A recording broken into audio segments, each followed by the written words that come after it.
की तरह आज की रात भी पूरा शहर नींद की आगोश में था।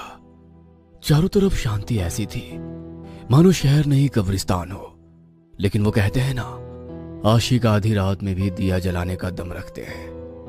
तो इन्हीं में से एक आशिक था रोहन। दरअसल रोहन भी मोबाइल की स्क्रीन पर टकटकी लगाए अपने दोहरे चरित्र का प्रदर्शन कर रहा था। एक चरित्र में वो अपनी उस सोच को उजागर कर रहा था जिसमें रुपया हो और उसके इर्द गिर्द लड़कियों का जमावड़ा लगा हो। नहीं, पहले बताओ कल वाली फोटोज डिलीट करी है नहीं? हाँ बेबी, कर दी। अब और मत तड़पाओ। अच्छा ठीक है, भेजती हूँ। दरअसल रोहन दूसरी फोन पर डिंपल से बात कर रहा था। डिंपल उसकी गर्लफ्रेंड थी और डिंपल से पहले भी उसकी बहुत सी डिंपल वाली गर्लफ्रेंड रह चुकी थी। रोहन हर एक लड़की के साथ 4-5 महीने का ही वक्त बिताता था, लेकिन इसे लगभग साल भर होने को आ गया था, जिसकी सबसे बड़ी वजह डिंपल का अमीर होना था। रोहन के मोबाइल की स्क्रीन पर कर्सर गोल गोल घूम ही रहा था कि अचानक ही 10-12 फोटो एक साथ उसके मोबाइल पर पिंग हुए। फोटो के देखते ही रोहन की आंखें चौंधिया आ गई थी। साले क्या गठीला बदन है, कसम से कितना भी निचोड़ लो रस खत्म ही नहीं होता। मनी मन अपनी उत्तेजना में अपने होठ काटता हुआ रोहन बिस्तर पर कसमसाने लगा था। डिंपल की फोटो देख रोहन आंखें बंद कर उसे महसूस करने लगा था। कुछ देर बाद कमरे में रोहन की गर्म सांसें गूंज रही थी। वो अपनी ही रंगीन दुनिया में खोया हुआ था कि अचानक ही उसे महसूस हुआ कि कोई उसके ऊपर रखी रजाई को हौले हौले से खींच रहा है। रोहन ने 1-2 बार इसे नजरअंदाज किया भी, लेकिन जब उसका ध्यान टूट गया तो उसने रजाई को गुस्से में अपनी तरफ खींचा और वापस लेट डिंपल की तस्वीरों पर ध्यान लगाने ही जा रहा था कि अचानक ही किसी ने उसके कान में कहा, रोहन, तुम सिर्फ मेरे हो, मैं तुम्हें खुद से दूर नहीं होने दूंगी। यह सुनते ही रोहन एकदम से बर्फ के मारे ठंडा पड़ गया था। उसने आसपास कांपती नजरों से अपने कमरे में हर एक कोने में देखा, लेकिन सब कुछ अपनी जगह पर था। फिर ना जाने उसे क्या सूझी, उसने अपनी नजर ऊपर करी ही थी कि उसके पैरों तले जमीन ही गायब हो गई। एक लाश जिसका चेहरा पत्थर से कुचला था, ठीक उसके सर के ऊपर उल्टी लटकी हुई उसे ही देख रही थी। रोहन लाश को देखकर मुर्दा हो गया था, पर इससे पहले वो खुद बचने के लिए कुछ कर पाता, उल्टी लटकी लाश ने अपना मुंह फाड़ा और रोहन का सर उसके धड़ से अलग कर दिया। जब रोहन ने खुद को मरा हुआ मान लिया तो कांपता हुआ बिस्तर से उठ बैठा। सुबह सुबह वो बिस्तर पर अपने ही पसीने में तरबतर डर के मारे कांप रहा था।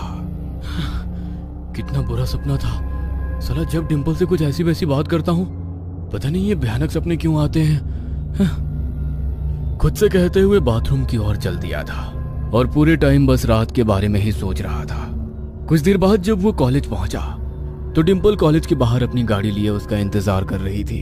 क्या हुआ रोहन, मेरी फोटो ने रात भर सोने नहीं दिया क्या? नहीं डिंपल, ऐसा कुछ नहीं है, बस वो। अच्छा ये सब छोड़ो, मैंने तुम्हारे लिए कुछ खास प्लान किया है। प्लान? कैसा प्लान? समझ लो फोटो देखने की जरूरत ही नहीं पड़ेगी, अब सब कुछ।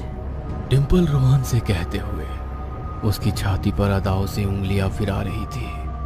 रोहन भी उसकी ये अदाएं देख एक बार फिर जोश से भर गया था। उसने भी डिंपल को कसकर अपनी तरफ खींचा और दोनों की छाती एक दूसरे में समाने के लिए तैयार हो गई थी।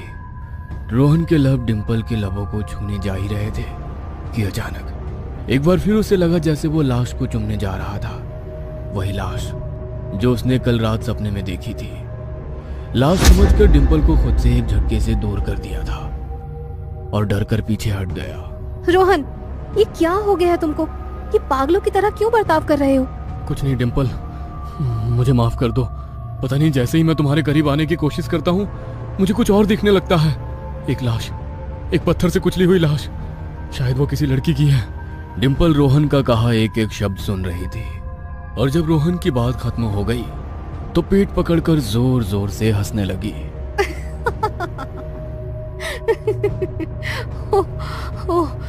यार तुम क्या ये इंजीनियर बनने आए हो? जाओ राइटर बनो, मस्त कहानियां बनाओ। मैं सच बोल रहा हूँ डिंपल, ये सब सच में मेरे साथ हो रहा है। अच्छा, तो पिछले हफ्ते जो तुम इंटर कॉलेज बोलकर मेरे साथ होटल में गए थे, तो क्या तब मेरे करीब नहीं थे? फिर इस हफ्ते में ऐसा क्या हो गया जो तुम्हें मेरे करीब आने में डर लगता है? डिम्पल के इन सवालों का एक भी जवाब रोहन के पास नहीं था। वह खड़ा खड़ा बस जमी को ताक रहा था कि तभी डिम्पल ने अपनी कार निकाली और दरवाजा खोलते हुए कहा, देखो रोहन, अब और मूड की माँ बहन मत करो। देखो तो सही, क्या कुछ प्लान किया था मैंने तुम्हारे लिए। डिम्पल की बात सुनकर रोहन चुपचाप कार में आकर बैठ गया और डिम्पल ने भी म्यूजिक तेज कर कार की रफ्तार बढ़ा दी। दोनों चुपचाप ही मंजिल की ओर चले जा रहे थे। अरे यार कुछ बोलो भी, आज हमारे रिलेशनशिप को 1 साल हो गया है और तुम तो ऐसे मुंह बनाए हुए हो जैसे कोई मरने वाला है। मरने वाला तो है। क्या मतलब? डिम्पल ने पूछा ही था कि अगले पल रोहन ने स्टीयरिंग पकड़ उसे बाईं ओर घुमा दी, जिससे कार का बैलेंस बिगड़ा और कार सीधा डिविडेंड से टकरा। ज्यादा चोट डिम्पल को लगी थी क्योंकि स्टीयरिंग पकड़ने से पहले रोहन ने डिम्पल की सीट बेल्ट खोल दी थी, जिस वजह से जब एक्सीडेंट हुआ तो डिम्पल का शरीर कार से बाहर आ गिरा था। उसके हाथ पैर लहूलुहान हो चुके थे। पसलियों की कितनी हड्डी टूटी थी ये उसे सांस लेने पर ही मालूम चल रहा था। इधर रोहन को बस कुछ खरोंची आई थी। उसने जल्दी खुद को संभाला और कार के बाहर निकल डिम्पल के बगल में आकर लेट गया। शाम हो चुकी थी। जंगल का रास्ता अभी से ही पूरी तरह से सुनसान पड़ चुका था। बीच रोड पर डिम्पल एक सांस लेने को तरस रही थी। फिर भी उसने अपनी हिम्मत जुटाकर रोहन से बस इतना पूछा, क्यों? क्या बिगाड़ा था मैंने तेरा? इस पर रोहन ने मुस्कुराते हुए कहा, तुम अपनी मौत की वजह खुद हो डिम्पल। ये कहते हुए रोहन ने अपनी जेब से मोबाइल निकाला और उसे वही सब फोटो दिखाई जो डिम्पल ने उसे कल रात को भेजी थी। क्या कहना चाहते हो? तुमने ही तो भेजने को बोला था। तुम समझे नहीं डिम्पल, जब किसी को फोटो भेजो तो देख लेना चाहिए कि बैकग्राउंड में कौन है। इतना कहकर रोहन ने उसे सबसे आखिरी फोटो दिखाई, जिसे जब उसने जूम किया तो डिम्पल के पीछे कोने में एक नंगा लड़का खड़ा था, जिसे उसने डिम्पल को दिखाते हुए कहा, ये कॉलेज का हेड बॉय है ना? डिम्पल ये सवाल सुनकर चुप हो गई, लेकिन उसे पता था कि उसके पास अब गिनती की सांसें बची है। इसलिए अपनी जान की भीख मांगते हुए उसने रोहन से कहा, पर तुम कौन सा मुझसे शादी करने वाले थे? तुम भी तो और जगह मुंह मारते हो। तुम्हें क्या लगा मुझे पता नहीं है? शालिनी, मोनिका, मीनू और पता नहीं कौन कौन, इन सबको तुमने इस्तेमाल करके फेंक दिया।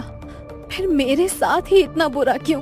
फर्क है, बहुत बड़ा फर्क है। जितना भी नाम तुमने लिया उन सबको मैंने छोड़ा, लेकिन तुम ही इकलौती लड़की है जो मुझे छोड़ने वाली थी, और मुझे कोई छोड़ नहीं सकता।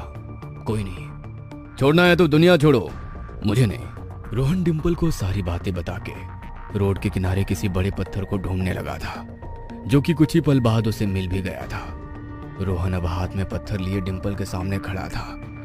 हाथ में पत्थर देख डिम्पल ने रोहन से फिर से कहा, मतलब सुबह की कहानी महज एक कहानी नहीं, बल्कि तुम्हारा प्लान था। हाँ, अब तुम सब कुछ सही सही समझ चुकी हो। आई लव यू जान, I will always love you. यह आखिरी शब्द डिम्पल ने सुने थे। इसके बाद रोहन ने पत्थर से डिम्पल का चेहरा कुचल दिया, साथ ही हाथ की उंगलियां भी। उसने हर वो मुमकिन काम किया जिससे कि वो लाश पहचानी ना जा सके, और फिर डिम्पल की लाश और कार को बीच जंगल में छोड़कर वो पैदल ही बीच जंगल में खो गया। कुछ दिन बाद रोहन मोबाइल पर किसी लड़की से बात कर रहा था कि अचानक ही उसके मोबाइल पर खूब सारी फोटो आई। फोटो तो किसी लड़की की न्यूड थी, लेकिन जैसे ही रोहन ने उसे डाउनलोड किया, वो सारी तस्वीरें डिम्पल की लाश की फोटो में बदल गई, जिसे उसने खुद पत्थर से कुचलकर मार डाला था। लाश की हालत देख रोहन ने डर के मारे फोन फेंक दिया और आसपास कांपती नजरों से अपने कमरे से हर कोने में देखा, लेकिन सब कुछ अपनी जगह पर था।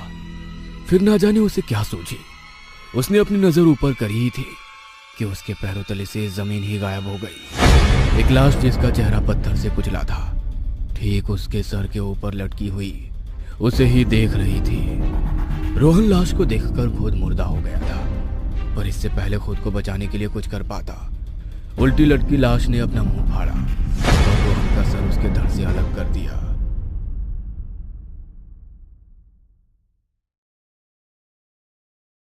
बड़े से आलीशान घर के मास्टर बेडरूम में सो रही मोनालिसा की जब रात को नींद खुलती है तो देखती है कि उसके कमरे की सीलिंग पर एक भयानक साया लटक रहा है, जिसके चेहरे से खून की बूंदें टपक रही थी।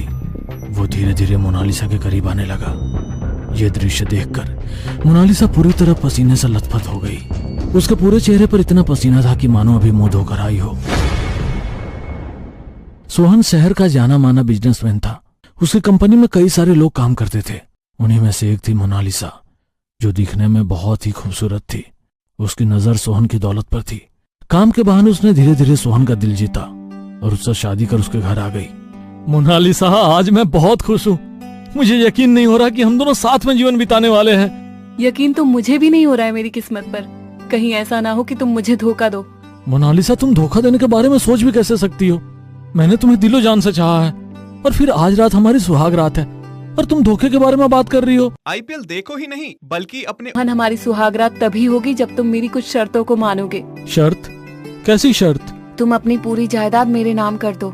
कहीं ऐसा ना हो कि तुम मेरा यूज करके मुझे धोखा दे दो। जब तक तुम ऐसा नहीं करोगे तब तक तुम मेरे करीब नहीं आ सकते। कहते हुए मोनालिसा अपनी सुहागरात पर ही अपने पति से अलग सो जाती है। अगले दिन ही सोहन ने वकील को बुलाकर अपनी सारी जायदाद मोनालिसा के नाम कर दी। मोनालिसा अब सोहन के साथ बहुत अच्छे से रहती थी, मगर अपने मन में सोहन को अपने रास्ते से हटाने का सोचने लगी। एक रात उसे मौका मिल ही गया। जब घर में कोई नहीं था, उसने सारे नौकर को छुट्टी दे दी। देर रात जब सोहन ऑफिस से घर लौटा तो पूरे घर में अंधेरा था। सिर्फ उसके कमरे में हल्की हल्की रोशनी नजर आ रही थी। वो अपने नौकर और मोनालिसा को आवाज देने लगा। जब किसी ने कोई रिप्लाई नहीं किया तो वो मोबाइल की रोशनी में धीरे धीरे अपने कमरे की ओर बढ़ने लगा। कमरे से लाइट रोमांटिक म्यूजिक की आवाज आ रही थी। सोहन एक्साइटेड हो गया। उसे लगा शायद मोनालिसा ने उसके लिए कुछ सरप्राइज प्लान किया है। जल्दी जल्दी भागते हुए अपने कमरे में पहुंचा। मोनालिसा बेड पर उसका इंतजार कर रही थी। उसे इस तरह देख सोहन के दिन भर की थकान दूर हो गई। अपने हाथ का ऑफिस बैग साइड के काउच पर रखकर वो मोनालिसा के करीब पहुंचा। जैसे ही उसने मोनालिसा की गालों पर किस किया, पीछे से दो लोग आए और उन्होंने एक भारी चीज से सोहन के सर पर वार कर दिया। सोहन वहीं तड़पकर बेहोश हो गया। उन लोगों ने तुरंत सोहन के शरीर को चेक किया तो सोहन जिंदा था। अरे, ये तो अभी जिंदा है। क्या फर्क पड़ता है, जिंदा है तो मर जाएगा। जल्दी से इसे बोरी में डालो और इसे ले जाकर घर के पीछे जो गड्ढा खुदा है उसमें डाल दो। किसी को कानों कान खबर नहीं होनी चाहिए। गड्ढा पूरी तरह से भर देना। सोहन उस समय जिंदा था, मगर मोनालिसा की बातें सुनकर उसके जिंदा रहने की इच्छा मर गई। वो धीमी आवाज में बोला, मोनालिसा, तुमने मुझे बहुत बड़ा धोखा दिया है। मैं लौट कर जरूर आऊंगा, तुमसे बदला लेकर रहूंगा। उसकी बात सुनकर मोनालिसा जोर जोर से हंसने लगी और बोली, बदला तो तब लोगे जब जिंदा रहोगे। गड्ढे में अपनी अंतिम सांस लेना। Good bye mister. मोनालिसा के कहने पर उन लोगों ने जिंदा ही सोहन को गड्ढे में दफना दिया। कुछ दिनों तक तो मोनालिसा सोहन के लापता होने की अफवाह फैलाकर उसे ढूंढने का नाटक करती थी, मगर जैसे ही लोग सोहन को भूल गए, मोनालिसा उसकी दौलत पर ऐश करने लगी। ऐसे ही एक रात को वो अपने पुराने बॉयफ्रेंड के साथ टाइम स्पेंड कर रही थी। तभी उसके कमरे के दरवाजे पर दस्तक दी। दोनों हैरान हो गए क्योंकि घर में उन दोनों के अलावा और कोई नहीं था। रूम के दरवाजे पे दस्तक कौन कर रहा है? घर पे तो कोई नौकर भी नहीं है। कोई नहीं है, तुम्हें गलतफहमी हुई होगी, चलो सो जाते हैं। कहते हुए उसने मोनालिसा को अपनी बाहों में लेकर पलंग पर चला गया। तभी मोनालिसा को कांच में किसी की परछाई नजर आई। उसने अपने फ्रेंड को धक्का देकर खुद से दूर किया और दरवाजा खोलकर चेक किया तो दरवाजे पर कोई नहीं था। वो लौटकर वापस अपने पलंग पर आकर लेट गई। जैसे ही उसे नींद लगने लगी, ऐसा लगा किसी का हाथ उसके ऊपर है। उसे लगा उसके दोस्त का हाथ होगा। वो हाथ उठाकर अपने ऊपर से हटाने लगी तो वो हाथ उसके हाथ में आ गया। डर के कारण वो उठ बैठी और उसने लाइट ऑन की तो देखा सामने सोहन बैठा था। उसकी आंखों की जगह काले गड्ढे और चेहरे और सर पर लगी चोट के कारण बहता हुआ खून नजर आ रहा था। उसने डर के कारण आंखें बंद कर ली और तभी कुछ टूटने की आवाज आई। उसने जैसे ही आंखें खोली तो सामने कोई नहीं था। एक काली बिल्ली उसके पलंग पर बैठी हुई थी।